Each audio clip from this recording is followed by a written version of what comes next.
ప్రభు యేసుక్రీస్తు ఘనమైన నామానికి మహిమ కలుగును గాక. అందరూ కూడా శ్రద్ధగా వినాలి. సమయం ముందు పరిశుద్ధ గ్రంథము నుండి 1 యోహాను 5వ అధ్యాయము 7వ వచనాన్ని మనం చదువుకుందాం.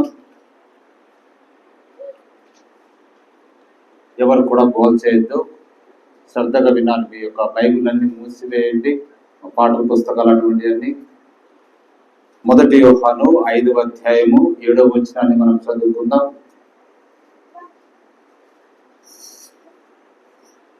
చదువుకున్నాం త్వరగా.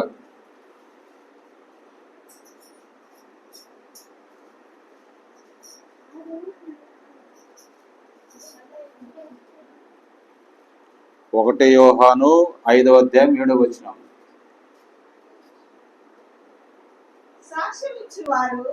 వినండి, జాగ్రత్తగా వినండి.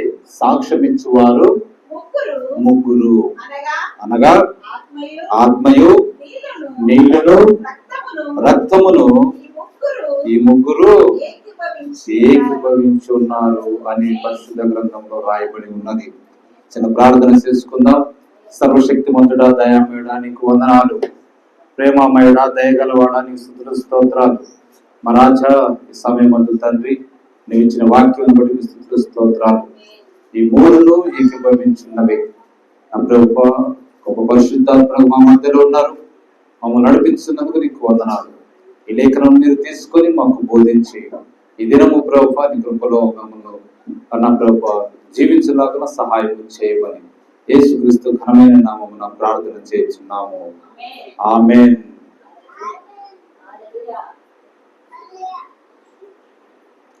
హల్లెలూయా. చూడండి, ప్రభు యొక్క కృపను బట్టి ఏమేమి ఉన్నాయంట? ఆత్మయు నీళ్లును రక్తము అనే ఈ మాటలను ఈ దినం మనము ధ్యానించుకుందాం. అసలు ఏమిటి ఈ ఆత్మ, నీళ్లు, రక్తము? దేనికి సాదృశ్యముగా మనకున్నాయి? ఇక్కడ ఈ ముగ్గురు ఏకీభవించుతున్నారని తెలుగులో ఉంది, కానీ ఇంగ్లీష్ లో మనం చూస్తే ఈ విధంగా ఉండదండి. ఇక్కడ ముగ్గురు అనే ఉండదండి ఇంగ్లీష్ లో. అయితే ఈ ట్రాన్స్లేషన్ లో మనం తెలుగులో ముగ్గురు అని రాయబడి ఉన్నది. కానీ ఈ దినం మనము ఆత్మయు నీళ్లను రక్తమును అనే మాటల గురించి మనం మాట్లాడుకుందాం. హల్లెలూయా. చూడండి, ఇక్కడ చూడాలి, నా వైపు అందరూ నా వైపు చూడాల.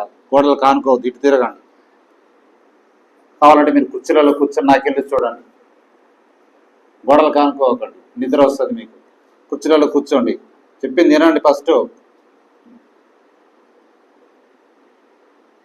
Praise the lord. హల్లెలూయా. ప్రభువు మానవుణ్ణి విడిపించుటకు లేదా విమోచించుటకు దేవుడు 3 విధములుగా తన కృపా విమోచన పథకాన్ని పరిశుద్ధ గ్రంథంలో ఉంచాడు. ఎన్ని రకాలుగా? 3 విధానముల ద్వారా ఆయన ఏం చేశాడు? మనిషిని లేదా పాపం చేసిన మనిషిని విడిపించటానికి పథకములుగా ఉన్నాయి. కాబట్టి ప్రభు యొక్క కృప యొక్క 3 దశలు ఈ దినం మనము చూస్తా ఉన్నాం. జాగ్రత్తగా చూడండి, అది నిజమో కాదో ఇప్పుడు మనం చూద్దాం. దేవుని వైపు బాగా గమనించాలి, నాకు చూడాలి. దేవుని వైపు మారు మనస్సుతో తిరుగుట మొదటి మెట్టు. ఏంటిది? మొట్టమొదటిది ఏంటిది? మారు మనస్సు. దాని తర్వాత నీటి బాప్తిస్మము. దాని తర్వాత ఏంటిది? నీటి బాప్తిస్మం. కాబట్టి పేతురు చెప్తా ఉన్నాడు, మారు మనసు పొందుకొని పాప క్షమాపణ నిమిత్తము ప్రతి వాడు యేసుక్రీస్తు నామమున బాప్తిస్మం పొందుడి. తర్వాత ఏంటిది? బాప్తిస్మం. నిజమైన మారు మనసు నీటి బాప్తిస్మం దగ్గరికి నడిపించును. అదండి, మనం బాప్తిస్మం ఎప్పుడు పొందుకుంటామంటే ముందుగా మనకి ఏమి రావాలి? మారు మనసు అన్నది మనం పొందుకోవాలి. ఈ లోకం యొక్క స్థితిగతుల నుంచి మన మనసును మార్చుకుని ప్రభువుకు మనం వాగ్దానము చేస్తే అప్పుడు మారు మనసు మనల్ని ఎక్కడికి నడిపిస్తుంది? నీటి బాప్తిస్మం దగ్గరికి నడిపిస్తుంది. నీటి బాప్తిస్మం ఏం చేస్తుందంటే మన గత పాపములన్నిటిను పరిహరించబడును. నువ్వు ఇక్కడ చూడాలి, నీ దృష్టి ఏనికి ఉండద్దు. ఏమవుతుంది? మన గత పాపము పరిహరించబడును. భవిష్యత్తు పాపముతో దానికి ఎట్టి సంబంధము లేదు. అంటే నువ్వు ఒకసారి బాప్తిసం తీసుకున్నప్పుడు బాప్తిసం తీసుకున్న ఆ ముందటి నుంచి నువ్వు పుట్టిన వరకు ఉన్న ఆ పాపములన్నీ తీసివేయబడతాయండి. బాప్తిసం తీసుకున్న తర్వాత మళ్ళీ భవిష్యత్తులో నువ్వు చేయబోయే పాపాలకు అది సంబంధం ఏమాత్రమో కాదు. అయితే బాగా గమనించండి, మారు మనసు పొంది యేసుక్రీస్తు బాప్తిసం పొందుడి. ఎందుకొరకు? పాప క్షమాపణ నిమిత్తము. దానివల్ల ఏమవుతుందంటే గత పాపము పోవును, భవిష్యత్తు పాపముతో దానికి ఎట్టి సంబంధం ఉండదు. నువ్వు చేసిన పాపము కొట్టివేయబడును. బాప్తిసం పొందుకున్నప్పుడు ఏమవుతుంది? నువ్వు చేసిన పాపము కొట్టివేయబడుతుందండి. హల్లెలూయా. ఇప్పుడు ఆదాము చేసిన దాని గురించి నువ్వు పశ్చాత్తాపడలేవు, దాన్ని నువ్వు ఎన్నడూ చేయలేవు. నువ్వు చేసిన దానికే నువ్వు క్షమాపణ పొందేదవు. అంతేగాని వేరే వాళ్ళ పాపం నిమిత్తం నువ్వు బాప్తిసం పొందే క్షమాపణ నీకు రాదు. కానీ నీ పాపముల నిమిత్తము నీవే క్షమాపణ అడగాలి. యేసుక్రీస్తు నామమున బాప్తిస్మము పొందుకోవాలి. హల్లెలూయా. అయితే నువ్వు బాప్తిసం తీసుకున్నా నీలో ఆ పాత స్వభావం ఇంకా అచ్చటే ఉన్నది. అదండి మనలో ఏమవుతుంది? మనం బాప్తిసం పొందుకున్న పాప స్వభావం అన్నది ఇంకా మన లోపలనే ఉంటుంది. కాబట్టే మనస్సు మారి రూపాంతరం పొందుడి అని చెప్తున్నది వాక్యం. అంటే అక్కడి నుంచి ఇంకా ఏం కావాలి? నీ మనస్సు అంతా మారుకుంటూ వచ్చి రూపాంతరం పొందాలి. అంటే ఆ పాత స్వభావం, ఇంకా పాపం చేయాలని ఆ పాత స్వభావం ఏం కావాలి? ఇక మారుకుంటూ రావాలన్నమాట. హల్లెలూయా. ఇప్పుడు చూడండి, నీవు నీ పాపం నుండి క్షమించబడదివి బాప్తిసం పొందుకున్న తర్వాత. వాటిని ఆయన తీసివేశాను, కానీ దాన్ని చేయించినది ఇంకా అక్కడే ఉన్నది. అంటే పాపం చేయించినది ఇంకా ఇక్కడే ఉన్నది. ఆ చెడ్డ వేరు ఇంకా ఇచ్చటనే ఉన్నది. మనలోనే ఆ చెడ్డ వేరు ఉన్నది. బాగా గమనించుదాం, ఆ చెడ్డ వేరు ఎలా పోతుందో. నీవు మారు మనసు పొంది యేసుక్రీస్తు నామములో బాప్తిసం పొందితివి, ఆయన నీ పాపమును క్షమించను. ఓకే, ఇప్పుడు చూడండి, మొట్టమొదటిది ఏంటిది? మారు మనస్సు. మొదటి పెట్టేంటిది మారు మనస్సు. ఇప్పుడు రెండవదిగా శుద్ధీకరణము. రెండవది ఏంటిది? శుద్ధీకరణం అంటే యేసుక్రీస్తు నామములో బాప్తిస్మము పొందావు. పొందినప్పుడు నువ్వేమవుతున్నట్టు నీ పాపములకు అన్నిటికూ శుద్ధి అనేది కలుగుతా ఉన్నది. మన మనస్సును పరిశుద్ధత మీదకి మళ్లించును. ఎప్పుడైతే నువ్వు బాప్తిసం తీసుకుంటావో అక్కడ నుంచి నీ మనసు ఎక్కడికి పోతుంటుంది? పరిశుద్ధత మీదకి మళ్లిస్తున్నది. అప్పుడు మనం సరిగా ఆలోచించినట్లు మనం చేస్తూ ఉంటుంది మనస్సు. హల్లెలూయా. కాబట్టి పరిశుద్ధత అను గ్రీకు పదమును మనము చూస్తే పవిత్రము చేయబడి పని కొరకు ప్రత్యేకించబడుట అని అర్థము. ఏంటిదంట? పరిశుద్ధత అంటే గ్రీకు పదములో పవిత్రము చేయబడి, దేవుని రక్తముతోటి పవిత్రము చేయబడి, ఏదో ఒక పని కొరకు ప్రత్యేకించబడి మనం పక్కన పెడుతున్నాం అన్నమాట. అలా ఉంచుతున్నాడు ప్రభు మనల్ని. ఇక మూడవదిగా అగ్ని మరియు పరిశుద్ధాత్మ బాప్తిస్మము. మూడవది ఏంటిదంట? పరిశుద్ధాత్మ బాప్తిస్మం అండి. హల్లెలూయా. దేవుని మహిమ కలుగును గాక. అంటే దాని అర్థం ఏంటి? దేవుడు మనలో నివసించును. పరిశుద్ధాత్మ బాప్తిస్మం అంటే ఏంటిది? దేవుడు మనలో నివసించును.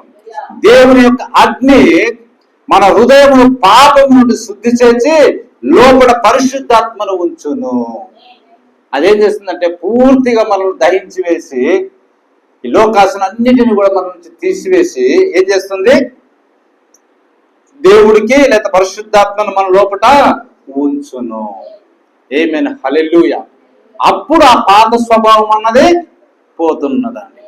అంటే ఇప్పుడు మనం మారు మనసు పొందుకున్నాం, మొదటి మెట్టు. యేసుక్రీస్తు నామమున బాప్తిసం తీసి రక్తంతో కడిగిబడినాం, రెండవ మెట్టు. కానీ మూడవ మెట్టు ఎప్పుడైతే జరుగుతుందో అప్పుడు నీకు సంపూర్ణమైన విడుదల ఉన్నదని. అప్పుడు నువ్వు సంపూర్ణముగా నువ్వు రక్షింపబడినట్టు. పరిశుద్ధాత్ముడు నీలో నివాసం ఉంచుట, నిన్ను శుద్ధి చేయుట. ఆమేన్, హల్లెలూయా. ఎప్పుడైతే పరిశుద్ధాత్మ నీలో ఉంటుందో అప్పుడు ఆయన వంటి జీవమునే మనము కలిగి ఉందము. ఎందుకనగా మనలో ఆయన జీవమున్నది. ఆమేన్, హల్లెలూయా.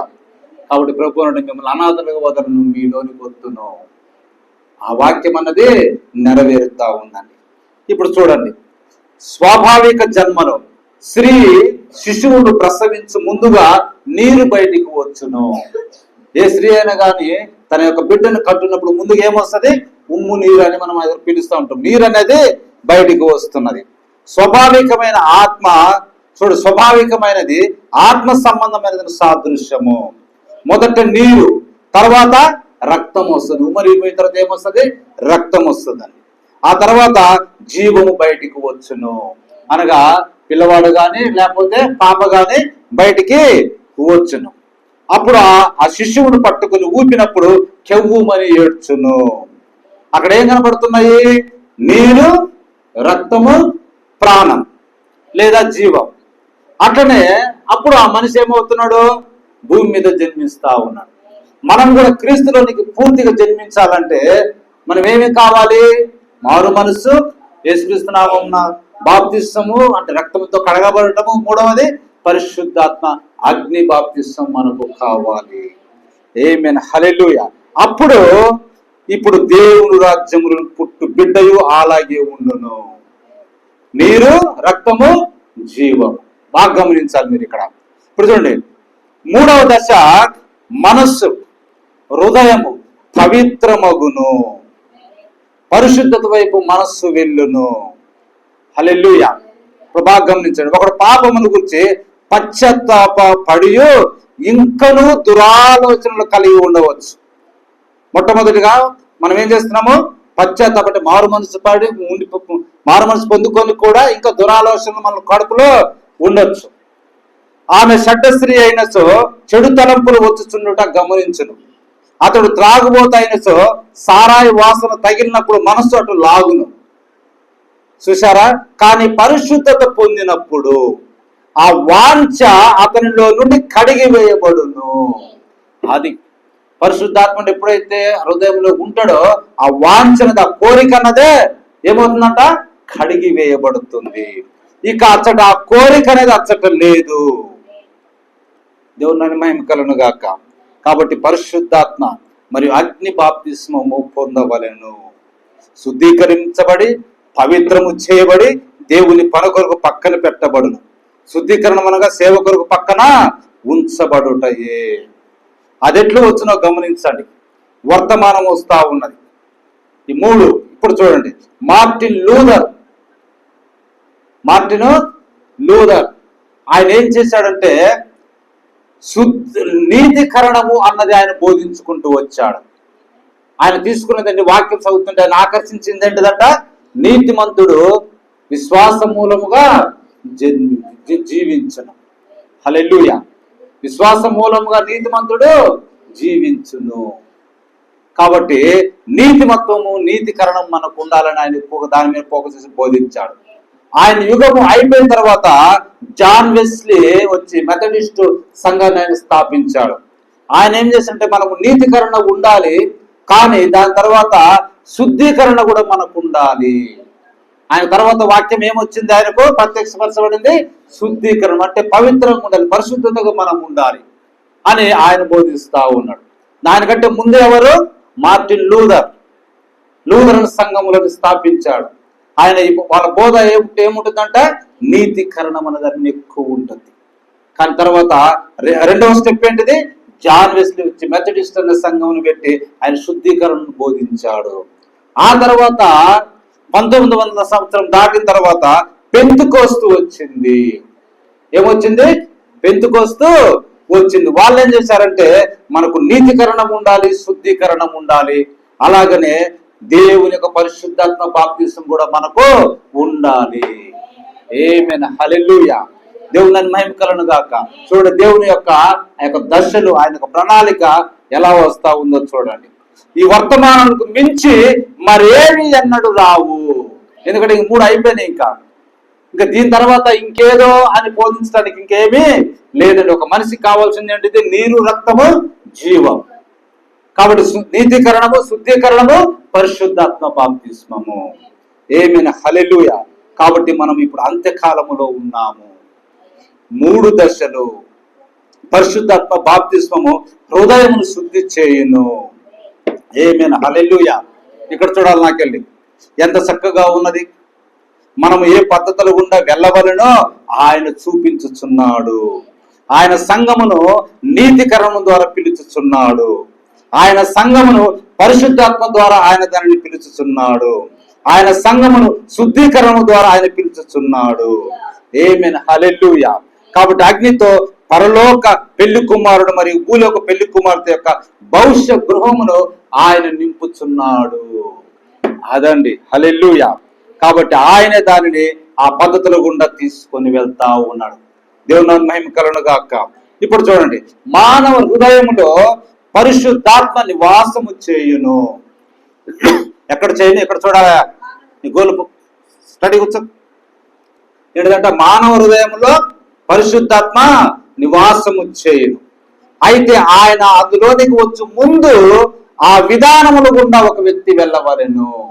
చూడండి, దేవుడు నీలోనికి రావాలంటే, పరిశుద్ధాత్మ నీలోనికి రావాలంటే నువ్వు ముందు ఆయన చెప్పినట్టుగా మారు మనసు, యేసుక్రీస్తు నామమున బాప్తిసంలోనికి ఆ విధానంలో గుండా నువ్వు వెళ్ళాలండి.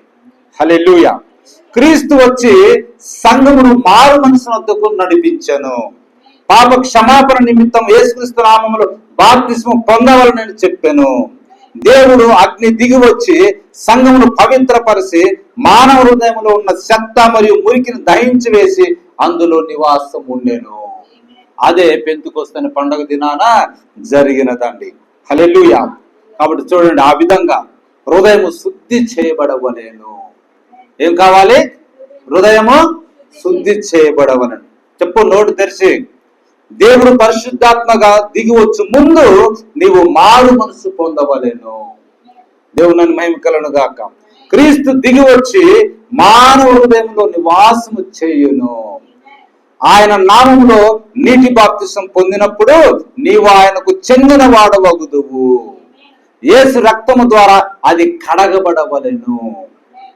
చూడండి, ఇంకా అప్పుడు దేవుని ఎదుట పరిశుద్ధాత్మ లేకపోతే మరి పరిశుద్ధాత్ముడు దిగి వచ్చి పాపపు కోరికను, లోక స్వభావమును దహించి వేయును. ఆమేన్ హల్లెలూయా. ఎంత చూడండి చక్కగా ఉన్నదో. ఇప్పుడు సత్యం విషయమై అనుభవ జ్ఞానం పొందిన తర్వాత ఇష్టపూర్వకంగా మనం పాపం చేస్తే దానికి మళ్ళీ మారు మనసు అన్నది ఉండదని బైబిల్ వాక్యం మనం చెప్తా ఉంది. కాబట్టి ఇష్టపూర్వకంగా మనము పాపము చేయకూడదండి. దేవుని మూలముగా పుట్టినవాడు పాపము చేయడు, చేయజాలడు. పాపము చేయు మార్గం అతనికి లేనే లేదు అని పరిశుద్ధ గ్రంథము చెప్తుందండి.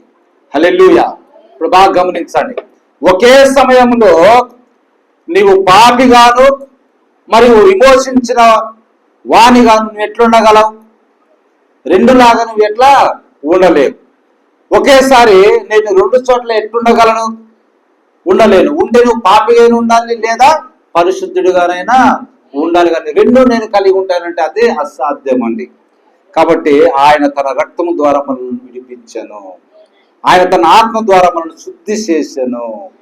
ఆయన మనల్ని నివాసము చేయవచ్చును. అది నిజమైన సంఘముగా ఉంటుందండి. దేవుని మహిమ కలుగును గాక. ఇప్పుడు చూడండి, ఆయన మానవుని నీతిమంతుగా తీర్చి శుద్ధీకరించి పరిశుద్ధాత్మను అగ్నిని పంపి పాపమును దహించి అతనిలో నివాసము చేయును. అప్పుడు మనిషి దేవుని సొత్తు అవుతా ఉన్నావు. నీవు సంపూర్ణముగా కొత్త వ్యక్తి అవుతా ఉన్నావు. దేవుడు పాత మనిషిని పరిశుద్ధాత్మ మరి అగ్నితో పూర్తిగా దహించును. కాబట్టి నా తండ్రి ఆకర్షించుతనే కానీ ఎవడును నా యొద్దకు రాడు. తండ్రి నాకు అనుగ్రహించిన వారందరూ నా యొద్దకు వచ్చేదరు. చూసారా? అదే పద్ధతి అండి, అదే పథకము. దేవుని మహిమ కలుగును గాక. ఇప్పుడు అపవాది వాడు శోధించవచ్చును మనల్ని, కానీ తిరిగి జన్మించిన క్రైస్తవుని వాడు ఏమీ చేయజాలడు. ఆమేన్, హల్లెలూయా. ఎందుకనగా దేవుడు జగత్పునాది వేయబడక ముందు నుండి అతనిని చూశాను, అతనిని విడిపించుటకు యేసు వచ్చెను, రక్తం అతని పక్షముగా మాట్లాడును. కాబట్టి అతడు పాపం ఎట్లు చేయగలడు? అతను పాపము చేయలేడు. నీ స్వరము మాత్రమే ఆయన వినును. ప్రభు ఏం చేస్తా ఉంటాడు? అప్పటి నుంచి నీ స్వరమును వింటా ఉంటాడు. ఆయన నీ తరపున పని చేయును. ఆమేన్, హల్లెలూయా. అది సత్యం అండి. ఆయన నీ తరపున పని చేస్తాడు, నీ కొరకు విజ్ఞాపన ఆయన చేస్తా ఉన్నాడు. ఈ పద్ధతులన్నీ మనల్ని పవిత్రపరచును. ఆయన నివాస స్థలముగా మనం అగుదుము. నీతికరణము, శుద్ధీకరణ, పరిశుద్ధాత్మ మరియు అగ్ని బాప్తిస్మం వలన ఈ మందిరము పరిశుద్ధపరచబడతా ఉన్నది. ఏ మందిరము? శరీరం అనే మందిరం పరిశుద్ధపరచబడతా ఉన్నది. దేవుని మహిమ కలుగును గాక. ఒక వ్యక్తి అగ్ని బాప్తిస్మం పొందినప్పుడు, బాగా గమనించండి ఈ మాట, ఒక వ్యక్తి అగ్ని బాప్తిస్మము పొందినప్పుడు ఆ చుట్టూ చాలా ధ్వని ఉండును. ఏమిటి ఆ ధ్వని? పెంతెకొస్తు దినాన ఆ యొక్క 120 మంది పరిశుద్ధాత్మ బాప్తిస్మం పొందుకున్నప్పుడు వాళ్ళు ఏ ధ్వని చేశారు? అరచుట, కేకలు వేయుట, భాషలు మాట్లాడుట. హల్లెలూయా.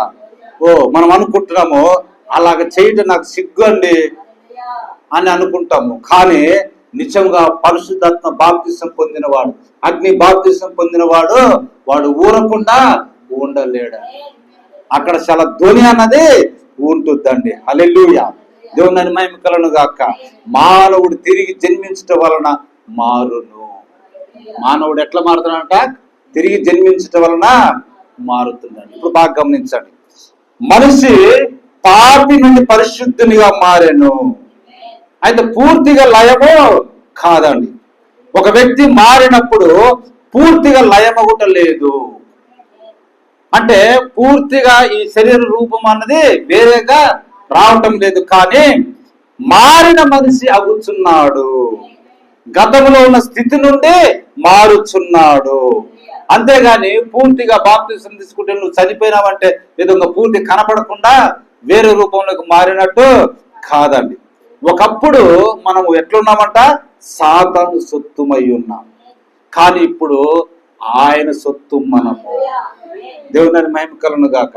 ఒకప్పుడు ఆమె వాడి సొత్తు, అంటే అపవాది సొత్తు, కానీ ఇప్పుడు ఆయన ఆమెను విడిపించాను. నా జీవితమును, నీ జీవితమును సాతాను గుప్పెటి నుండి ఆయన విడిపించాను. ఇప్పుడు వాడి సొత్తు కాదండి మనం. హల్లెలూయా. దేవుని మహిమ కలుగును గాక. కాబట్టి మనం ఎప్పుడు ప్రార్థన చేసినా గాని ప్రవక్త ప్రార్థన చేసినట్టుగా మనం కూడా చేయాలని ప్రవక్త చెప్తా ఉన్నాడు. ఆయన ఏమి చెప్తున్నాడంటే, నువ్వు ప్రార్థన చేస్తున్నప్పుడు ప్రార్థనలో అపవాదిని అన్నాలంట, దేవుని సొత్తు మీద నుండి నీ చేతులు తీసివేయము. ఆమేన్, హల్లెలూయా. ఎందుకంటే వాడు ఎవరి మీద పెడతా ఉన్నాడు చేతులు? అపవాది దేవుని పిల్లల మీదనే వాడు చేతులు పెట్టి వాళ్ళను అనేక రకాల ఇబ్బందులకు గురి చేస్తా ఉన్నాడు. రోగం అని, పాపంలో పడేయటం, అవి ఇవన్నీ. కానీ అప్పుడు మనం ఏమనాలంట? దేవుని సొత్తు మీద నుండి సాతానాన్ని చేతులు తీసివేయము.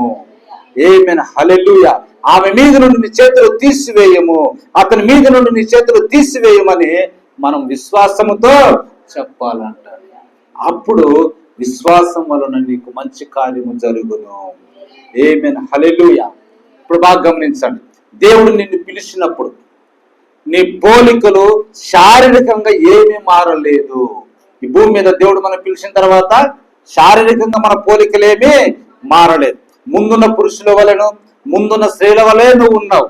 అయితే ఒక మార్పు కలిగినది. పాత జీవితము గతించినది, పాత కోరికలు గతించినవి. నీ త్రాగుడు, విందులు, వేడుకలు, ముచ్చట్లు, దుర్నీతి పోయినది. ఆమేన్, హల్లెలూయా. అప్పుడు నీవు సాతానుకు సాధనముగా ఉంటివి, ఇప్పుడు విడిపించబడితివి. నీవు నూతన సృష్టివి. ఆమేన్, హల్లెలూయా. నీవు నూతన సృష్టి అని గ్రీక్ పదములు చెప్పబడిందండి. ఆమేన్, హల్లెలూయా. ఇదే పాత మందిరములో ఒక కొత్త సృష్టి ఉన్నది. హల్లెలూయా. ఇక్కడ ఏం జరుగుతున్నదో మీరు గమనించండి. హల్లెలూయా, దేవుని మహిమ కలుగును గాక. ఆయన మనలోనికి వచ్చు ముందుగా మనకు అగ్ని బాప్తిస్మం ఇచ్చును. అదే పరిశుద్ధాత్మ బాప్తిస్మము. అదేమి చేయును? వాక్యమునకు వ్యతిరేకముగా నీలో ఉన్న ప్రతి దానిని అది కాల్చివేయును. అదండి, దేవుడు మనలోనికి రావాలంటే మనకు ముందుగా ఏం కావాలి? పరిశుద్ధాత్మ బాప్తిస్మము కావాలండి. ఆ పరిశుద్ధ బాప్తిస్మం మనకి ఏం చేస్తున్నది? వాక్యానికి వ్యతిరేకంగా ఉన్న ప్రతిది మనలో నుండి బయటకు తీసివేస్తుందండి. హల్లెలూయా. అప్పుడు వాక్యం తప్ప మరి దేనిని మనము నమ్మము. ఎందుకనగా ఆయన వాక్యమై ఉన్నాడు. వాక్యమును నువ్వు చేర్చుకున్నప్పుడే పరిశుద్ధాత్మను పొందినట్లు రుజువు. అదండి, నువ్వు వాక్యమును చేర్చుకుంటే అది రుజువు ఏంటిది? పరిశుద్ధాత్మను పొందుకున్నట్టు. దానిని అర్థం చేసుకుందువు. అప్పుడు చెప్తున్న వాక్యం నీవు అర్థం చేసుకుంటావాడి. వాక్యము తను తాను బయలుపరుచుకున్నట్టును గమనించుము. అప్పుడు వాక్యం నీలో నుండి తను తాను బయలుపరుచుకుంటా ఉంటాడండి. హల్లెలూయా. కాబట్టి నువ్వు ఎన్నైనా చేసి ఉండవచ్చు. ఏంటంట? నువ్వు ఎన్నైనా చేసి ఉండవచ్చు, కానీ పూర్తి వాక్యము నువ్వు చేర్చుకొనవలెను. అది ముఖ్యం. నువ్వు ఎంతైనా మంచిగా జీవించవచ్చు, నువ్వు భూమి మీద ఏమేమో చేయవచ్చు, దాన ధర్మాలు మంచి చెడు అన్ని చేయొచ్చు, కానీ నువ్వు పూర్తిగా వాక్యమును చేర్చుకోవాలని. పెళ్లి కుమార్తెగా నువ్వు ఉండవలనన్న ఆయన నీవు భాగమై ఉండవలెను. ఎందుకంటే ఆయన వాక్యమై ఉన్నాడు. ఆయనలో భాగం అయితే ఏమవుదు మనము? హల్లెలూయా. ఈ దినమునకు వాగ్దానం చేయబడిన వాక్యమై ఉందుము. అదండి, ఆయనలో భాగము ఏమై ఉండునంటే ఈ దినమునకు వాగ్దానం చేయబడిన వాక్యముగా నీవే ఉంటావండి. హల్లెలూయా. అందులో నీవు భాగమై ఉండవలేను. దేవుని మహిమ కలుగును గాక. అప్పుడు నిత్యత్వం అంతయు నివాస యోగ్యముగా ఉండునట్లు ఆయన మనల్ని తయారు చేస్తా ఉన్నాడు. దేవుని మహిమ కలుగును గాక. ఆయన నీకు పరిశుద్ధాత్మ మరియు అగ్నితో బాప్తిస్మం ఇచ్చినప్పుడు అదే జరుగును. ఇక నిత్యత్వంతో నీవు నివాస యోగ్యముగా ఉండబోతావు. దేవుడు నీలో వచ్చి నివాసముగా ఉండబోతా ఉన్నాడు. హల్లెలూయా. ఆయన వచ్చి నీతో నివాసం చేయగలడు.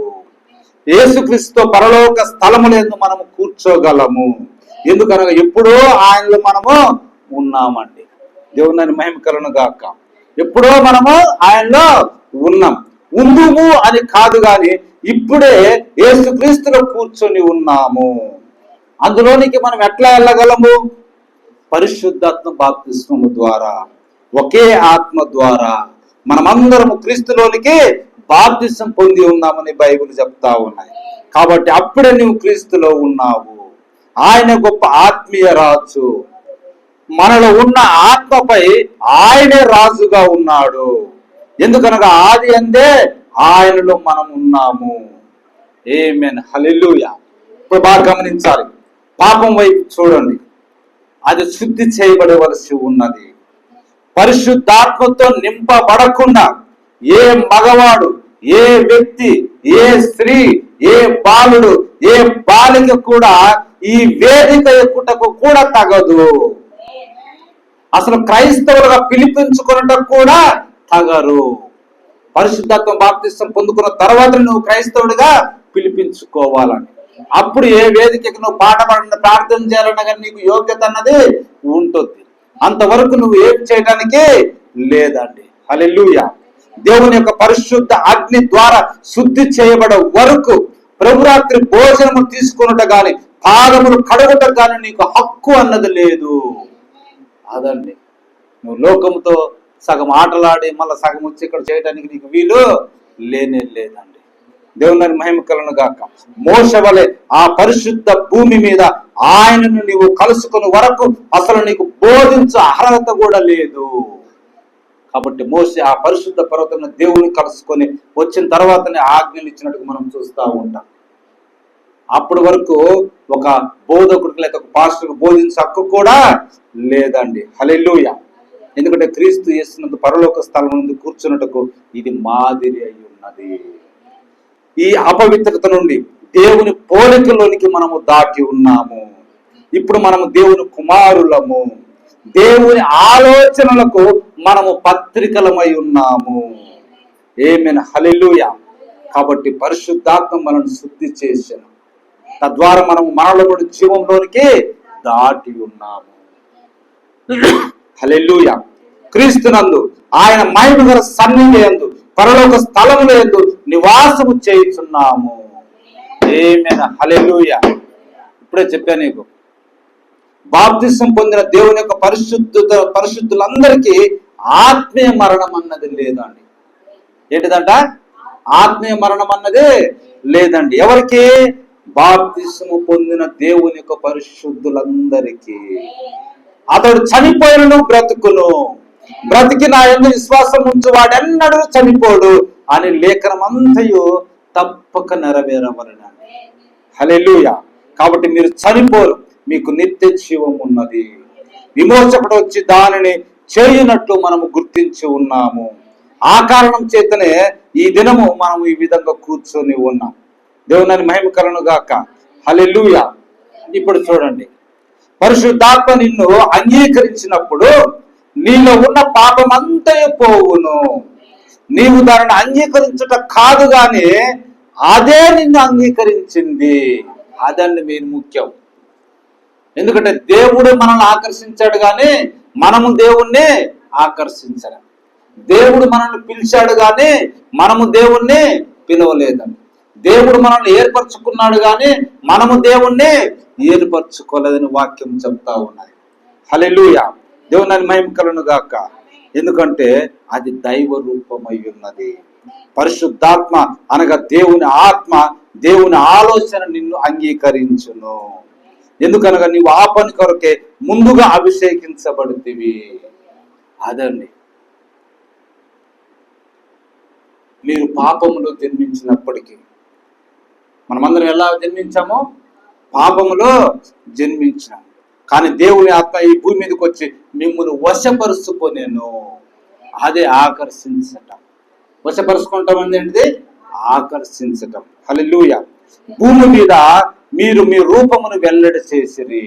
ఈ సమయానికి ఈ టైంలో ఫలానా పుట్టాల, ఫలాని వ్యక్తి పుట్టాలని దాన్ని ఏం చేశారు? ఆ రూపమును మీరు వెల్లడి చేశారు.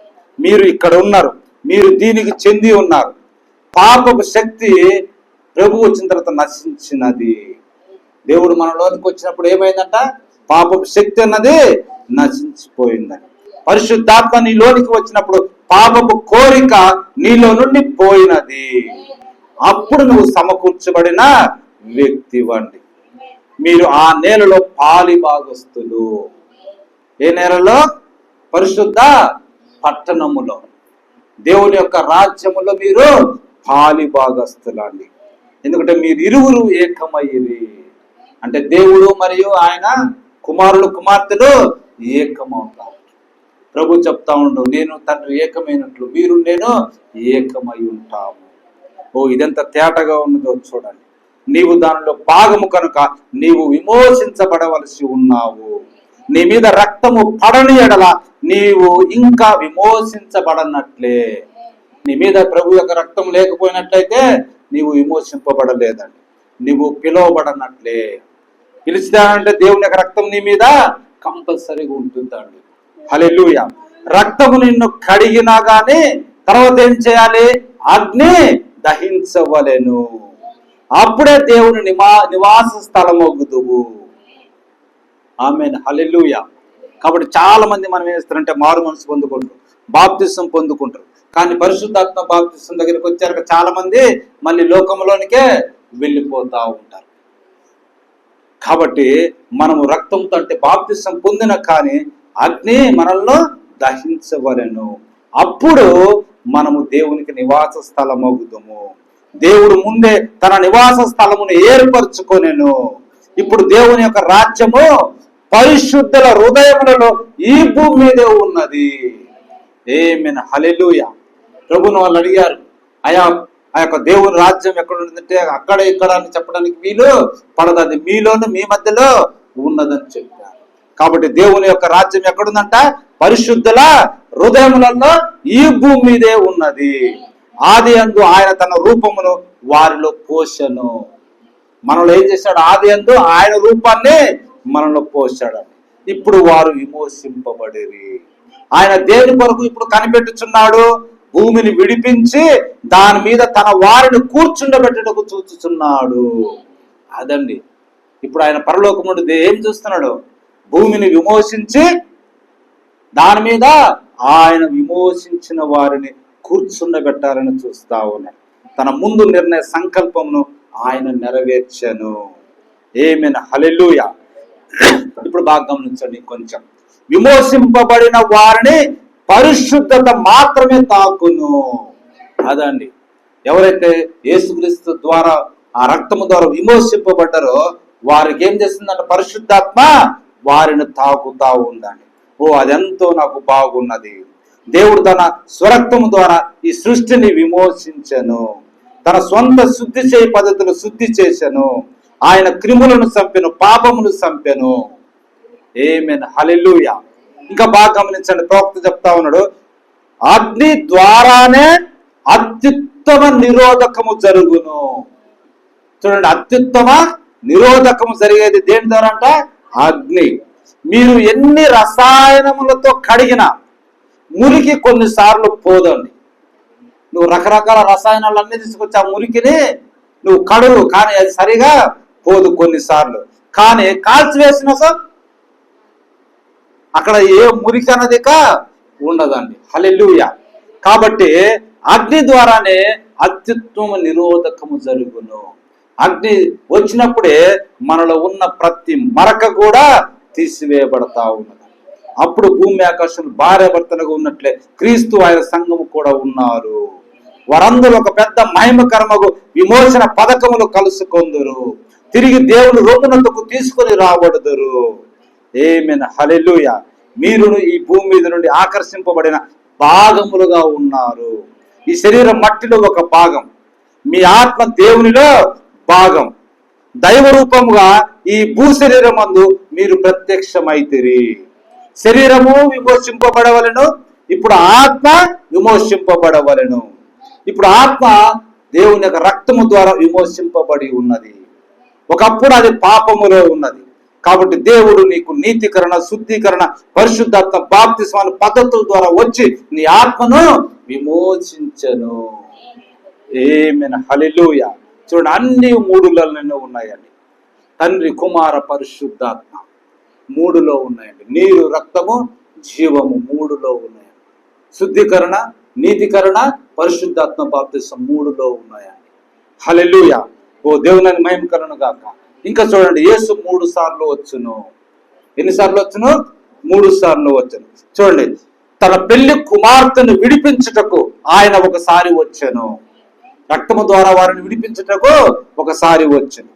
ఇప్పుడు తన పెళ్లి కుమార్తెను కొనిపోబడుటకు రాబోతా ఉన్నాడు. రెండోసారి ఏం జరగబోతుంది? పెళ్లి కుమార్తెను కొనిపోబడుటకు.